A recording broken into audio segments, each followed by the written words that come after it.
All ego is a collection of stories that make up who we are. That's it. You erase the stories and there is no ego. There's no fear. There's no controlling behavior, which is also fear. What happens is when you use the internal guidance system over a period of time, you begin to realize that is my mind, which is my ego, and I am something else. Namaste. You're listening to the Savannah Podcast. Join us on an exploration of Eastern spirituality, yoga philosophy, and conscious living for the new age.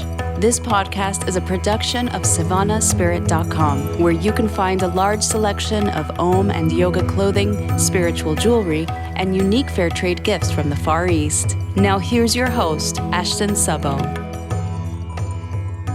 Greetings, everyone. Welcome to the Savannah Podcast. I'm your host, Ashton Sabo. Today's show is all about learning to trust your inner wisdom. Our guest is Zen Cryer-DeBrook. She's the author of Your Inner GPS. She's an internationally renowned teacher, speaker, and coach whose programs have helped people all over the world transform their personal and business lives for the better. Happy to have her on the show today. Zen, welcome. Thank you. I'm really happy to be here. So the name of your book is Inner GPS. What is Inner GPS? Well, I found out that in the last 23 years, I've been researching what I call the internal guidance system. And it turns out that every human being is born with a factory installed guidance system. It's located between their throat and their upper solar plex area. And it's a physical sensation that we can feel. And its guidance is letting us know whether our thoughts are moving us towards our most healthy, happy, harmonious life or away from the most healthy, happy, harmonious life into disharmony and unhappiness. And so this inner GPS that we have is kind of like our own personal life compass. Awesome. And how did you come up with this idea for the Inner GPS? Well, years ago in 1993, I got a cassette tape that had on it this woman named Esther Hicks. Are you familiar with Esther Hicks? Yes, I am, yeah. Okay, great. Well, she teaches about, for those of you who may not know, she teaches about the law of attraction manifestation. And on that cassette tape, she talked about this internal guidance system and how there's an expansion and contraction that's happening in our bodies all the time in relationship to whether we're creating the life that we desire and dream of, or we're not creating it, we're uncreating it, so to speak. And when I heard that, I had this immediate hit. I knew that I had felt this my whole life.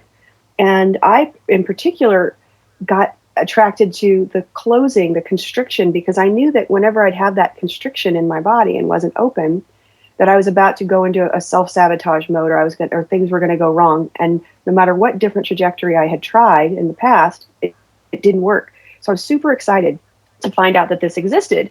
The only problem was they didn't have any training or any system. I couldn't find anything anywhere I looked, anyone I talked to, about how to use this, how it actually worked in relationship to our thoughts. And so I went ahead and figured it out for myself and created. I'm a technology person. And I figured out a system on how this works and how to use it. And what's the difference between intuition and the Inner GPS? Because they have a similar kind of flair, but I know that the Inner GPS is something quite different. Can you tell us a little bit about that? Yeah, sure. So the internal guidance system piece is something that I can train any person to do. Every single person has this. It's already activated. They're already using it in their lives. But intuition shows up differently. I'm an intuitive person. I am claircognizant. I get information as a deep sense of knowing. Other people are clairaudient. They get it from hearing something like an audible sound. Other people are visual. They get a picture of something, or empaths get a feeling. Those are all different gifts, and not everybody has the same intuitive gift. And so I can't teach every single person. Now, the good news is that the internal guidance system works in conjunction with these intuitive gifts that you have. So if you are an intuitive person, you can use your internal guidance system to check the validity of the information that you're getting intuitively. But they're completely two different forms of information and guidance. Now, and you mentioned earlier, and I know you also explain it more in your book, about how you can sense the internal guidance system in different parts of your body. And I'm wondering if you could explain that a little bit more for our listeners of kind of how that actually plays out. Yeah. So It shows up in the throat when you're, so what I actually love to do, can we do a little exercise for your listeners? Sure, I'd love that. Yeah. Feel it for themselves. And then when I'm talking about this, they'll have a little bit more. So and I'd love for you to do it with me. All you need to do is put your feet on the floor and put your hands in your lap and close your eyes. It only takes a couple minutes. Unless you're driving right now, listening to the podcast, of course. Of course. And if you're driving, you can do it with your eyes open, but you can still feel your feet and the palms of your hands on the steering wheel. But go ahead and put your awareness on the bottom of your feet. And just by doing that, you may notice that there's like a tingling sensation, little energy there. And next, bring your awareness to the palms of your hands. And once again, you might feel like a little energy or warmth or tingling just because your awareness is there. And then listen to the room around you. Just listen for a moment. Now, but the key to this is being in the body. That's the easiest way to feel your internal guidance system because it resides in the body. So if you pay attention to the bottom of your feet, the palms of your hands, and the listening of the room around you at the same time, it'll make it much easier to feel. And I'm going to give 2 sentences. And just let them float through your mind like a cloud does through the sky. And I'll tell you what to do next. Feet, hands, listening. And here's the first sentence. I do not have an internal guidance system. I do not have an internal guidance system. And notice if there's any sensation between the throat and the solar plex area. I do not have an internal guidance system. And then bring your awareness to the bottom of your feet, hands, listening again. And here's the second sentence. I do have an internal guidance system. Any sensation between the throat and the solar plex area, I do have an internal guidance system. All right, wiggle your toes, open your eyes. So Ashton, did you feel anything? I did actually. I felt when the statement with that you do not have an internal guidance system, I felt kind of a tensing in my chest, kind of in the solar plexus. When he said he did, I felt it more coming up in my throat, like I wanted to agree with it. As it's like, yes, I do. And did the tension go away with the second sentence? Did you notice? It did, yeah. It like lifted up and out, and that's when it started to feel like it wanted to be expressed through the throat and through the mouth. Yes, perfect, great. Okay, so that's exactly what people most often feel is with the I do not. There's a tightening in the belly, tightening in the chest. Some people say I wilted, or I have less of a breath, or I had a lump in my throat, and that's called closing. And when you're closed, that's what I call it, that means that your thoughts are carrying you away from what's going to be happy and healthy. Your thoughts are not true or not going to happen. And then the other one is exactly it. The tension leaves. There's an expansion feeling, an upward V feeling. Feels like you can breathe more. Some people report a warmth in their chest area. And that is what I call opening. And opening means you're on track. You're in alignment. Your thoughts are true and moving you towards what's going to make you happy. And so the interesting thing about this is that we have mislabeled the closing sensation. We didn't know this. People don't teach us this. They haven't yet, when we're a child. And all stress, and this is a big statement, all stress, worry, fear, anxiety, overwhelm, and frustration that show up as a tension in the body, and you'll find that almost all of those sensations that means that what you're thinking is not true or not going to happen, and that you're moving away from what you desire to have most by thinking those thoughts. And then in the opening, it's the opposite. It is true. And that feels like confidence, joy. It feels ecstatic. It feels peaceful, calm. And that means that you are on track. It's different from our emotions.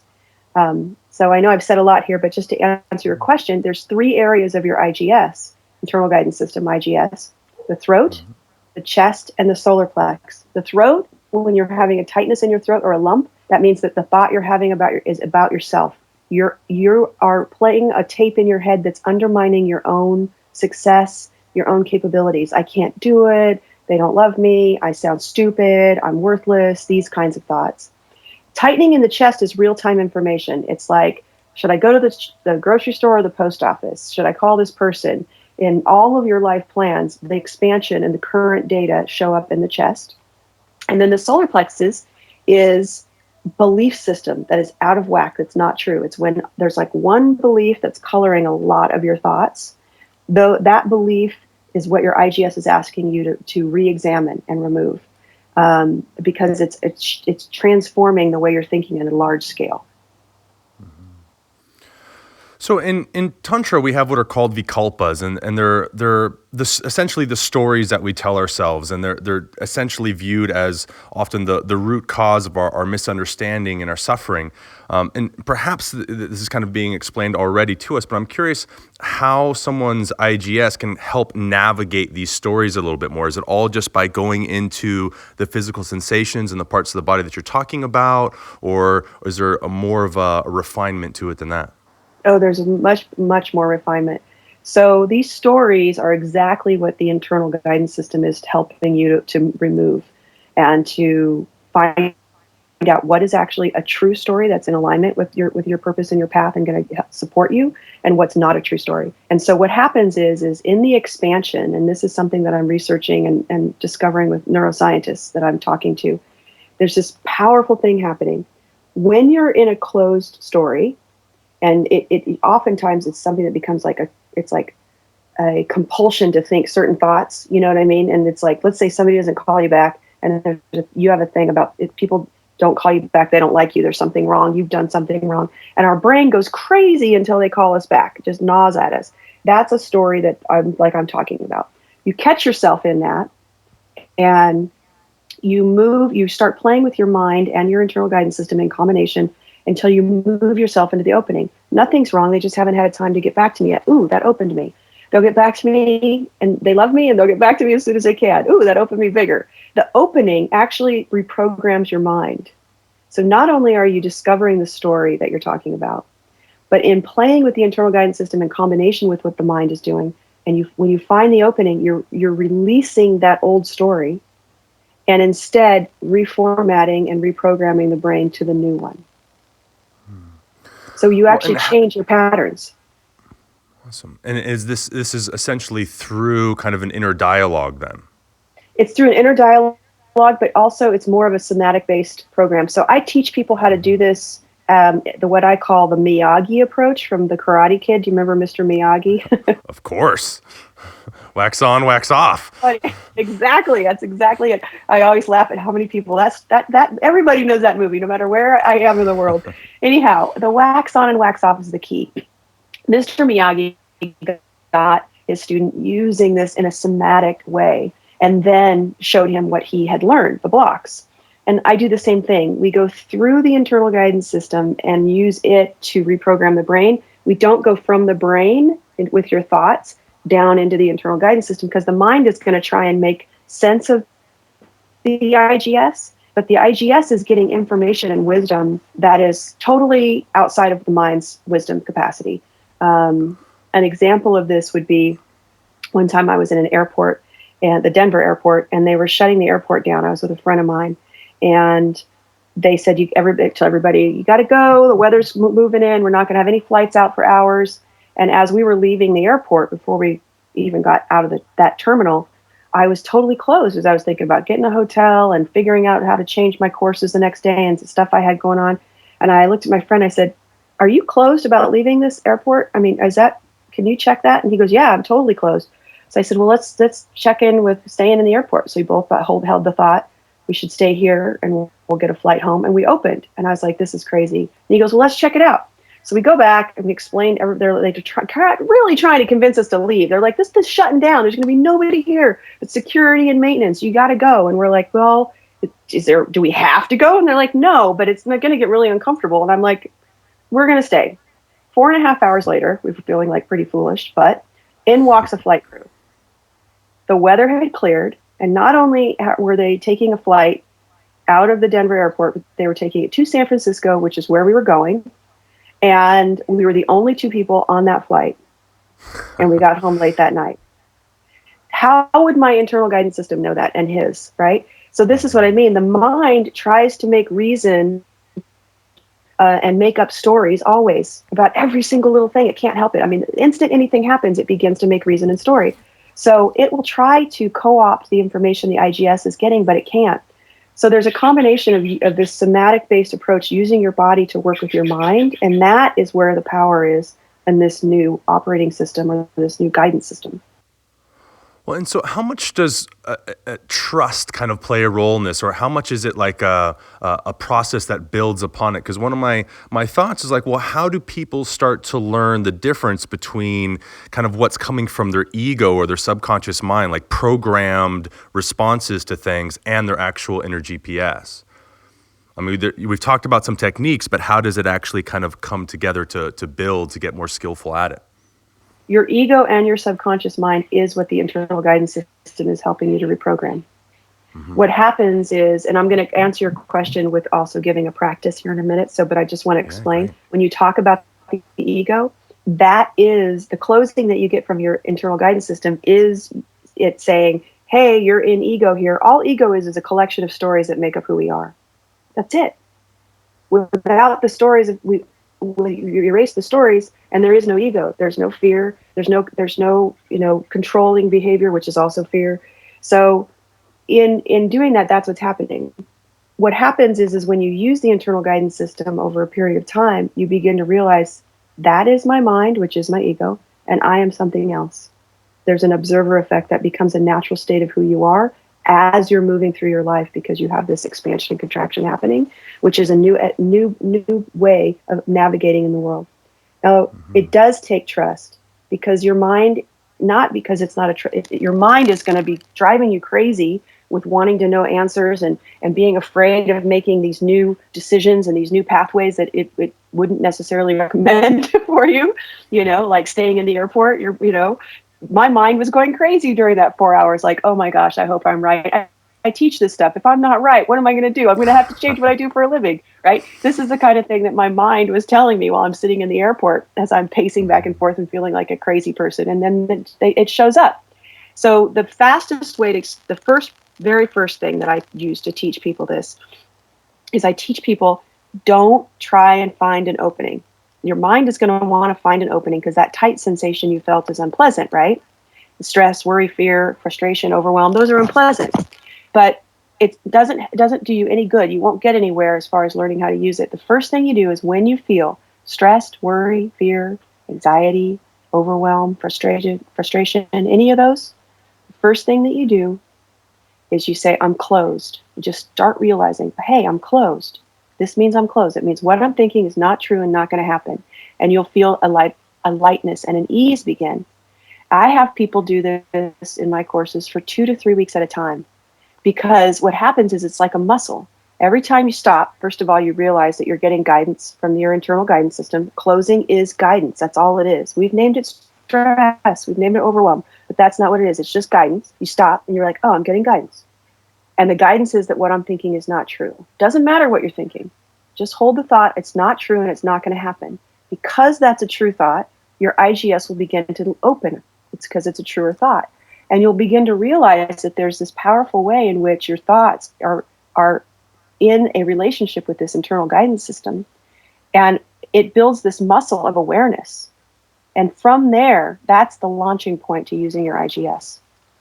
Just in doing that, you'll begin to have an incredibly powerful experience in your life of just starting to separate yourself from your ego and the thoughts that you're having that are not true and not serving you. Well, I love hearing all the parallels and similarities between like a tantric approach to hatha yoga and what you're explaining here, where so much of it is like this moment to moment observance or witnessing of what's happening with our senses and with our mind, and observing, like just being able to acknowledge like, oh, I'm having this thought, or I'm feeling closed right now, and kind of noticing the process that happens to recognize like, oh, I'm actually not that thought or that story that's coming in. There's a deeper sense of self underneath that when you're kind of getting the understanding, and then informing that your actions based on that other understanding instead of the normal tapes and stories that are constantly cycling through the mind. So I love that. Yes. Well, I think that this has been talked about for centuries by all kinds of our wisdom teachers. And they've been trying to tell us this exact thing, and not that it's all about the internal guidance system, but they've been trying to put it to words. I think we've come to a place in humanity where this is going to become a new aspect of who we are, just like our thoughts and our emotions are. It'll just be our IGS as well. It's going to become that commonplace for us. Mm-hmm. I work a lot with my students in understanding the difference between reacting and responding, and I know it's something you talk about in your book as well. How do you feel that reacting and responding are different, and how does the IGS not only help people to recognize that difference, but to choose one over the other? So I define reaction as something that happens that has no conscious thought. It's just something that it's instantaneous, and there isn't a choice involved. And then a response, there's choice.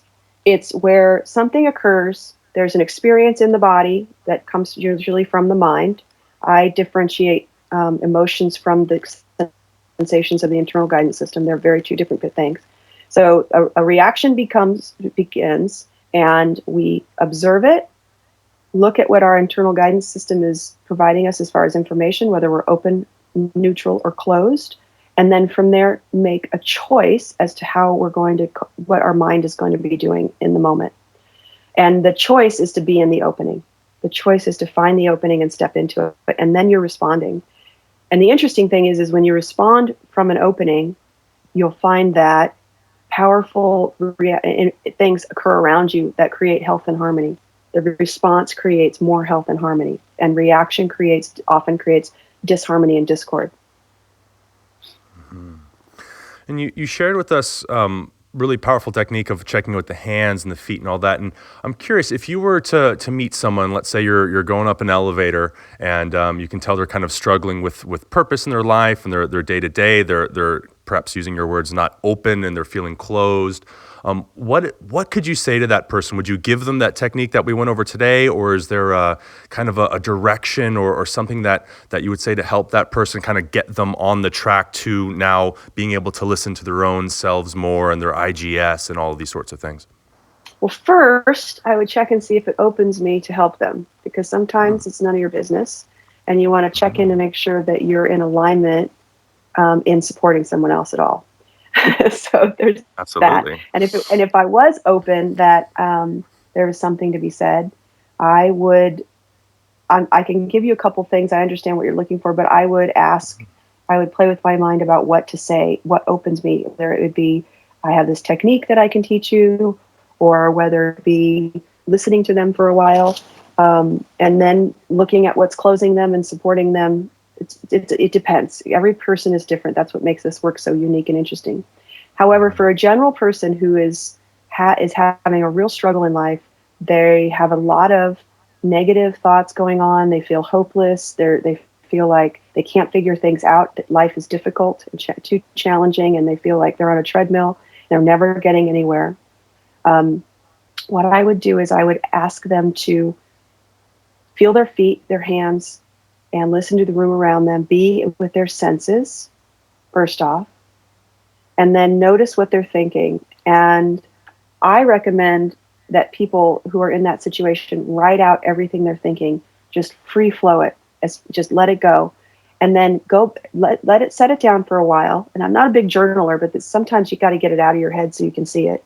And then I would have them go back with feeling their feet, their hands, and listening to the room around them. Go through each sentence of what they wrote and see which parts give them a tight closing sensation, and cross them off, and then look at which parts of what they're thinking gives them an opening, because there's always both. And then go back and read it with just the opening thoughts and see what happens. Awesome. I love it. I love that it is so personal, because I always get a little skeptical about sort of one size fits all approaches, even though the question kind of asks for that. But I appreciate your answer to say that it really does depend on the individual, which is so great. And there's so many wonderful parallels, being a yoga teacher myself as well, hearing the practices that you're offering between that and yoga, which again, it kind of connects us to a human birthright that isn't something that's just some magical secret voodoo that one culture in one part of the world has learned, but rather it's actually part of our human experience. Yes, which is so wonderful. So exciting. Absolutely. I'm super excited to be out there talking about this because, it's this thing that we all have. It's not something that's special. Like you said, I love that it's not magical. I love that it's not something special. It's just who you are. It's this amazing gift that you have that when you use it, you are able to manage your own life's trajectory. You're able to create your own happiness. And you get to be present with your body in the moment. Being present is such a beautiful thing, but so elusive and hard to hang on to in this crazy, chaotic world. But really, when you've done it, when you stay at being present for a period of time, the sense of self and peace and expansiveness that is who we are without all the chaoticness and not being present is such a beautiful, powerful thing. I want everybody to have that. Mm-hmm. So how do we help people and our listeners have it more? Where can we find out more about what you're doing? Where can people purchase your book? I know you've got the website zeninamoment.com. Is that the best place for people to get a hold of you, or how would you direct people to find out more about your work and what you're doing? Yes, I have. The book is on Amazon, Your Inner GPS. You can also buy it at zeninamoment.com. On the homepage of zeninamoment.com, there is a Activate Your Inner GPS. It's a free 30-day video course. They're little tiny 2-minute videos like the exercise we did earlier, and it'll walk you through using it. And by the end of the 30 days, you'll have a very good awareness of this part of yourself. And people are amazed that I'm giving away so much content, but my goal is to get 100 million people on the planet before I leave to using this, because I really think that would be something that we can have it get a foothold. And so it doesn't matter if you want to come study deeper, at least come and do the 30-day video course so that you can begin activating and using this part of yourself on a daily basis. And that's at zeninamoment.com, right on the homepage. And I promise you'll love it. It's really fun. It's amazing. You get to experience this part of yourself that's like really cool. Awesome. Well, I love it. And I love that there is so much information out there on your website where people can get involved. And if they're a little skeptical and not really willing to make the commitment of money yet, that there's things that they can connect in with you more and get a sense of this work by the free course. So that's awesome. Well, thank you. Just 20 practices. Just so you know, the book has 20 practices. It's like a meat and potatoes book that tells you everything you need to know. It's a manual. Yeah, I love it. Like at the end of almost every single chapter, there's a practice, which I think is so important to keep it out of the mind and intellect alone and really be doing things to feel it and embody so much more. So that's definitely appreciated as well. Thank you. Awesome. Well, thanks again so much for being on the show today, Zen. I am certain that our listeners have learned a lot. I hope they try some of the practices and see how it lands with all of them and they can learn from it. It's been great having you on the show today. Thank you so much. To all of our listeners out there, thank you for listening. Like I said, I hope you have learned a lot. It's been great having you join us today. I hope you all have a very present moment. Namaste.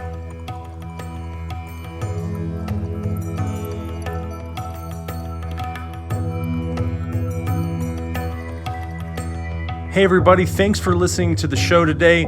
Please go over to iTunes, write a review, let us know what you think. It helps us in creating new content for all of you. It also helps new listeners get a sense of what to expect from the show. We really appreciate your feedback. Thanks again for listening. Namaste. You've been listening to the Savannah Podcast. To find out more about Savannah, go to savannahspirit.com or follow Savannah on Facebook at facebook.com/Savannah Spirit. For daily inspiration, check out our blog at savannaeast.com. Be sure to join us next week for a new episode, and thank you for listening to the Savannah Podcast.